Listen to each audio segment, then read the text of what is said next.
welcome back to Big Motor Small Blade. I'm Seth. This is Matt, and we are here to talk about the IndyCar race at Detroit, the Chevrolet Grand Prix of Detroit. I think that's what they call it. Yep. But yeah, we're just going to jump right into it. Matt, was this the best race of the year? So far, yeah. Yes. Okay. Yeah, 100%. Yeah, this is a great race. I honestly was shocked because I feel like this is what is this the third or fourth year we've done this track? Third. And yes. The other two have been, I mean, I think it would have been a stretch to call those even races at times. Yeah, especially last year. I can't remember the first year too well. I don't think it was that terrible. But last year was awful. Yeah, last year was terrible. I got Chuck mad at me because I called it stupid. But I still kind of think that fits. Maybe it's not the most journalistically apt way to say it, but I still think it fits. But yeah, I thought this year's race was really solid. There were some on-track passes for the win even. I know they were on a different strategy, but an on-track pass for the win. The track kind of, honestly, like it's one of those tracks where, like, I think if it was a little bit wider, I think it would be perfect. It would kind of be like NASCAR's Chicago street course in a way, because it's built similarly. But yeah, I mean, it was certainly interesting. I would definitely think it's fair to say it was the most entertaining race this season. Even if maybe purely racing, it wasn't necessarily, but it was still fun, and I had a fun time watching it. But yeah, so let's just go ahead and jump into it. Colton Herta won the pole, beating out, I don't remember who was second actually, but Kirkwood was tracking to be the best in that session, tagged the wall, broke a toe link, and wound up starting third. But yeah, so Herta did maintain the lead into turn one somehow, or not maintain. He retook the lead into turn one, I guess would be the most accurate way to put that. And then, actually, I'll be completely honest, I forgot to go back and watch the first 20 laps of the race because I forgot it started at 12:30 or 1 or whatever time it did. So I don't remember how the caution came out to lead us to our different strategies. That is a misstep on my part, and I apologize. Oh my gosh, I can't think. Well, what happened at the start of the race? Was it Renus? Was that was that McLaughlin and No, that did happen on the restart after. That was a restart where that happened. Okay. I believe Renus had an issue early on in the race, and now I can't think for the life of me. We're mildly unprepared. And it's been a long day. It has been for Matt, and I will take blame because I should have done better. I was literally, I was sitting there. I will, while Matt looks that up, I will defend myself here. I was trying to get my lawnmower working. And next thing I knew, it was like 1:20. And anyway, they could have actually started the race later this week because they would have had zero conflict with NASCAR, but this is true. Yeah. That also I kept forgetting was a night race. First one was Fro. Yeah, Fro spun coming into the last two turns. Okay. Did he get stuck? Yeah, he got stuck. Okay. So that bunched our field up a little bit, led to Kirkwood and Power and Herta and those guys. Well, actually, I think, was Herta the lead car at that point? No, it was Kirkwood, wasn't it? No, it was Herta. Herta led the first stint. Yeah. Yeah, so it still was Herta. Yeah, it was Herta and Lundgaard were in the first stint, or up front. Kirkwood fought his way. Basically, the start of the race, Kirkwood kind of took the lead, and then Lundgaard kind of shuffled him out because he went on the inside, shuffled out Kirkwood, who was on the high side, and then he got passed by Palou. He went back to fifth, maybe even sixth, and then he worked his way back up to third. So Kirkwood showed that he was the best car because he was the only one that could really pass at will, other than, the beginning restarts, whatever we saw, just random shuffling going into that after that long straightaway. Kirkwood was the guy that was just like, no, I'm the best car here, just I'll get up there by the end of the race. And he did, obviously. But yeah. The interesting thing about it was the cars that did stay out, Rasmussen was leading that queue, and they were having to hit a fuel number And then eventually they all just sort of took off because they realized they Yep. couldn't win at that pace. They all realized the three stop was going to work. Which is interesting because I guess because we've had so many, not that we didn't have cautions this time, but Yeah. we've had so many more cautions in the past because I feel like Yep. they did make it on two stops before, right? Yeah. Well, last year they spent like 40 laps under yellow, Yeah, so exactly. they So didn't burn any fuel to begin with. yeah, So it was it was interesting to see it play out just because it seemed like the way they were talking about it and the way the teams were kind of playing it seemed like it might have been a viable strategy. And then mhm. the moment you saw Scott Dixon, now I'm jumping ahead a little bit, but the moment you see Scott Dixon dive in for a second stop way earlier than you would expect, immediately everybody was just kind of like, oh yeah, so this isn't possible. Okay. Yeah. Mhm. But Yeah. I feel like I expected that just due to the way that they pitted so early in the race to begin with. I didn't expect a two-stop race to really go to work out there. Rasmussen was able to make that strategy work for him. Unfortunately, end of the race, he had a mechanical issue. He would have had a decent finish, but unfortunately that didn't work out for him. But yeah, that's kind of been the story of his season so far. They've been solid. they've been good, correct. I feel like this is the first race where I feel like he was really better than Rossi. I feel Yep. like Rossi's kind of been the pinnacle for that team. Other than well, even the Indy 500, I think he Yeah. was the best car there. Best ECR car, debatably the best car of the day. I wouldn't say he was. Either way. Rasmussen, this is the first time I feel like I was like, he's driving better than Rossi. And granted, strategy put him up there, and you saw it with Santino. There was a lot of people in the mid pack that could run up there. It's a hard place to pass at the end of the day. But Yeah. yeah, I felt a tough break for Rasmussen this weekend. I thought he was on track to have one of his best results, excluding the Indy 500. Yeah. Well, that I'm going to jump around a little bit. We had a lot of the strategy was kind of carrying the middle portion of this race, which Mhm. makes sense. Um, we had a restart with I don't really remember how many laps to go, but David Malukas kind of wrecked Alex Palou. Yes, he did. He Yes, kind he of did. did do He that. punted him, which is tough because Malukas made a fast six this weekend, and it was looking Yeah. like it was going to be a great result. And then for Foyt Racing, and then at the end of the day, it was just not who we expected. So that could have been a double top five potential double podium. I won't put that out there, but it Yeah, potentially that'd have been a tall order, but that it could have happened though. It yep. could. I think Malukas was saving more for the end of the race, and just unfortunately he got into Palou, and we see his first DNF of the season. So that's pretty Yeah. crazy. I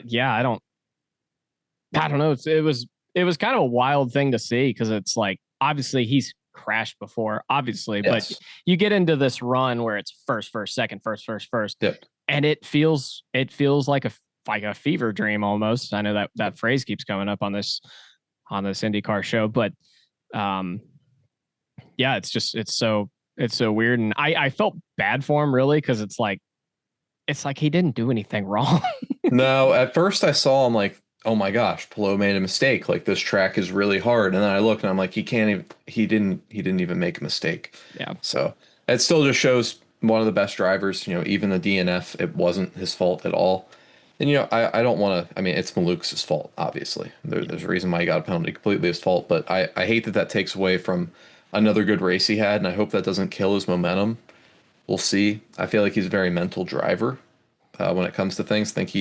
I think the Foyt cars have something better underneath them, and I think Malukas has a lot of potential. So I hope this doesn't hurt his momentum. Hope this can continue, and he runs well at Gateway. So that's the next race on the calendar for him. Hope we can see some good results from him. yeah. I mean, he should have been on the podium in Gateway last year. So, Correct. or the figurative podium. I know they don't really do that at ovals that much, but Hmm. yeah. I know Callum wrecked at some point between now and the next incident. I really want to talk about. Or no, he had a wheel come off. Hmm. Which they were having a decent day too. It seemed like everyone who normally wouldn't have a decent day that was having a good day imploded, Yep. except for a couple guys, or Yep. one guy in particular, which we'll get to. Yes. Um, but yeah, then we had the scary incident that occurred with 10, 12 to go, something like that. Around that time frame, yeah. Yeah, and Louis Foster had a complete right front suspension failure. I guess complete would not be the right word, but a right front suspension failure, completely unable to control the car, and packed it into Felix Rosenqvist entering turn 3. And that was a scary incident. They wheeled off Felix Rosenqvist. As far as we know, it's okay. I know he was complaining about his leg, so I guess think he's okay from the last I heard. Yeah, but we'll keep an eye on that and hope everything works out for them there. It's so rare to see something like that incident that I don't want to jump the gun on anything related to it, but they definitely have to go back and figure out exactly what caused that. Was that a RLL issue? Was that a Dallara issue? Whatever, whoever was responsible for it, they need to figure that one out for sure. Obviously, Detroit is a very bumpy racetrack, and that definitely could have had an effect on it, but also it didn't affect the other cars like that. So I'm not gonna dunk on anybody here, obviously. Freak thing that does not happen very often, but they definitely need to figure out exactly what happened so that never happens again. Yeah. I mean, the last time I remember seeing something like that is the Hinchcliffe wreck in 2015. Yeah. I mean, that's the first thing that popped in my head when I saw the control arm just give out like that. So yeah, very interesting. Wasn't expecting to see that. No, definitely not. Mm-hmm. But yeah, so that'll push us toward the end of the race. We line up after that caution. 3 cars stayed out. 3 cars, I believe. Mm-hmm. Yep. Everyone else basically pitted. No, that was way before that. I'm getting confused. Anyway, they line up. Kirkwood is, I believe, 3rd still at this point, or was he 2nd by this point? He was in the lead by the time he'd already gotten happened. Yeah, he was in the lead. Yeah, I'm Santino was running in like 3rd, and then he passed for 2nd, I believe. Okay, yes, that's the confusing thing. Power losing out in that moment was kind of baffling to me. It was wild because you're looking at that, and Kirkwood was gone on the restart for this restart, and you're like, Herta's going to get past like Santino and go after Power, and then Santino's the one who made the move and pulled away and let those guys just battle it out, which was what nobody expected. But he said it. I think the red flag really helped him reset, and I mean, it was definitely the story of the weekend for sure. Yeah, I guess it cycled the tires a bit and then just took off. I think it could also just be a mental. I mean, he said it was the tires as well, but he said he just couldn't figure out what to do with the tires, and it helps reset him, obviously. But it could be a mental thing. You know, he's up there. You know, the restart comes out, and he's like, "Oh my gosh, I have a shot to potentially win this race." And it's just sometimes it comes at you a little too quick. I think the reset there is able to kind of get down, focus, and reset mentally as well as with the car. So I think all things paid dividends for him at the end of the race. Yeah, and then that basically ended it. Or as far as the contention goes, Herta was able to get by Power, who again, like I said, he fell off at the start of the run and then started to pick it back up. So I don't know. Maybe he didn't clean his tires off well enough. Maybe that heat cycle I hypothesized earlier. Maybe that just didn't work for him as well. Mm-hmm. I don't know. It was interesting. But yeah, Kyle Kirkwood breezes on to his 2nd win of the season, marking our 2nd winner of the season, 7 races in. And Santino gets a podium on a road and street course for, I believe, the first time ever. Correct. This is his best IndyCar result ever. Oh, yeah. His best finish was 3rd. Yep. For some reason, I kept thinking it was 2nd, but yeah, that is his best result. And for all of the issues that they've had this season, Colton Herta and the 26 team are on the podium for the first time this season. Yes. So got to be a good day for them. Obviously not exactly what they're looking for, especially with your teammate. Still lost 2 spots. Yeah. Still lost 2 spots. You got beat by your teammate again, which has got to be frustrating.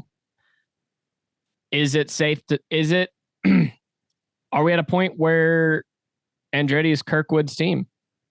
or getting there.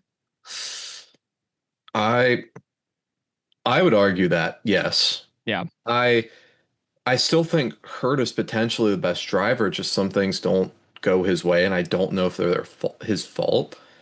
So I could also see I think it's definitely not Ericsson's team. No, no. I didn't need to say that, but it is certainly not Thank you for Marcus's team. clarifying that. Yeah, it's certainly not. Yeah, I would say it's Kirkwood's team. He's won the most races out of anybody on that team in the past 3 years. Yeah. So he's won four. I think Colton's won two in the past 3 years. Hmm. So I would say it's Kyle's team, but from my vantage point, but it just in the terms of like fans and just the way the paddock is, it's always going to be Hurta's team. That's just the reality of it. Hurt is just the golden child, and I think he's a great driver, and a lot of things are out of his control. But Kirkwood's the better driver. There's no Yeah. other if, ands, or buts about it. Kirkwood is the better driver. Yeah. Which, I mean, flashback to 4 or 5 years ago, that would have been, I think you would have been hard pressed to convince anybody that Colton was not going to be the best driver on that team going forward. Yep. After Hunter Ray left or whatever. I mean, Hunter Ray had kind of fallen off a little bit, but After Rossi left, all right. after Rossi, I'm sorry. Yeah. I apologize. Yeah. Pay your After respects. Rossi left. Yeah, pay your respects. I mean, hell, Rossi is still the last guy to win on a paved road course. So for that This team, is true. This is true. Yeah, that's a problem. which is not good. We're coming up on 3 years ago on that one in July or August. So yeah, but yeah, I don't know. That team still needs to get away from the street course merchant labeling. I know Colton won on an oval last year, but yeah, They have been better on the short ovals. So they have been. there is that. They've been trending better. Mm-mm. I don't know. It's going to be interesting because we obviously haven't seen a short oval yet. So is that, Pelot typically isn't somebody who dominates that. So it's going to be interesting to see how that plays out. I'm not too sure who's going to be the best car. I mean, I would think Penske might recover, but I don't know. I don't have a lot of faith in Penske right now. I wouldn't either. I agree. Yeah, like that's the other thing that's the next thing I guess I want to talk about. We're 7 races into the season. Chevy hasn't sniffed a win really at this point. Yep. Penske's been middling. Power's been solid, but overall they've been middling, I would imagine. Aaron McLaren's the best Chevy team this year. They have 2 guys in the top 5 in points, 2 guys in the top 4 in points. So. And they should have won a race, but they blew it. Yes. I guess you could make an argument if some parts don't fail, Penske could have won the Indy 500, but that's a lot. That's a wild, you're getting way off into the speculation there. Yeah, no, way too far there. Like, I mean, McLaren had a 1-2 at Thermal and blew the race. So that one's a very easy one to, connect the dots. Yeah. Penske, they haven't been there this year. I think they'll have a better showing. I don't think Joseph will finish outside the top 10 in points. Would it be hilarious? Yes, but I don't want that. I think Joseph is a top 10, top 5 driver in the series. It's just unfortunate the way things have been playing out. This has just been a weird year in IndyCar. It's been very top heavy with Alex Palou. You want to point and say it's his team, but I wouldn't say it's his team because Scott Dixon's in 7th. Luck has been played into that, absolutely. But I mean, it's just been a series dominated by one driver, and the person in second place hasn't won a race in the points. It's such a weird year in IndyCar. Yeah. Now you do mention luck. I will argue with especially Alex Palou's team. They make their own luck a lot of times. Oh, agreed. Absolutely. Yeah. Yes. But and on the opposite end of that, I would say Penske makes their own luck recently too by not being in good positions. And I mean, Joseph, we specifically mentioned Joseph. He was like back half of the top 10 most of the day yesterday. Yes. It never really looked like they were going to contend for a top 5 or a podium at any point. Power, you could make the argument probably should have been on the podium if maybe we don't have that last caution. Yep. But again, that something happened. Execution wasn't there. I wouldn't be shocked if AJ Foyt Racing looks better this weekend than Penske. Just based off the last few weeks and what they've been doing. Obviously, Malukas was really good last year in a Shank car. Yep. Got Santino was good at Milwaukee, so they had a good oval package there. Yeah, Foyt's going to be a good team. I'll reiterate. Will Power should have gotten penalized for the move he put on Malukas last year. I didn't appreciate that not being a penalty, but I'm going to let that go now. Hey, Dixon blocked Hunter-Reay last year at the 500 and didn't get a penalty. So, dude, that pissed me off so bad. We don't have to get into IndyCar officiating. They'll take care of it soon. Hopefully, by 2026, we should have a new officiating crew. So, hopefully they knock that one out of the park. But all right, that's pretty much all I got. This will be a Sunday night race. It's in 2 weeks, correct? Yes. Yeah. Yes, it is. It will be a Sunday night race in 2 weeks. It originally was going to be a day race. Now it will be a night race. So that will be fun. Should be a Saturday night race, but whatever. It's fine. Yeah. I mean, I guess IndyCar struggles enough for ratings. So hey, I'll take a night race. I'll take it. I will take a night race. It'll be a good, hopefully good wind down fodder. Hopefully it's not the most exciting race I've ever seen. So I can't go to sleep for like 2 hours afterward. Yeah. Good point. But anyway, all right, who we got for this one? We can actually pick now. It's not just guaranteed Alex Palou. I say that as we both unanimously picked him for this weekend and lost. Yes. Oh man, I don't know who to pick here. I'm gonna let you go first because I don't know. I'm just gonna go out on a limb and say David Malukas. I figured you were gonna say that, and I thought about saying it too, but I don't know who to pick here. I'm gonna pick Pato. And I think I'm going to be disappointed by that, but I'm picking him. I don't know necessarily if he's going to win, but it would spice up the championship if he did. So I'm taking Pato. All right. Odds on Pato winning the race and getting out and saying something disparaging. Because that's all he does. Yeah. Very, very likely. Very likely. Yeah. I think he will definitely take the spotlight to. Yeah. We need to take care of Pato O'Rourke because he is not happy right now, IndyCar. Like, send him a gift basket, send him something. He is not happy. I mean, I know the solution and I begged about it. You got to take the 100 pounds out of the car and that'll make us all happy, but send him a gift basket or something, man. Pato, especially if Honda's going to leave anyway. Yeah, we'll see. We'll see. I guess as that story develops, we can talk more about it, but yeah, correct. We shall see. Yeah. Hopefully it doesn't happen just because I don't know if the series can survive that, but hey, if we keep the Detroit Grand Prix downtown, Chevy will be happy. So this is very true.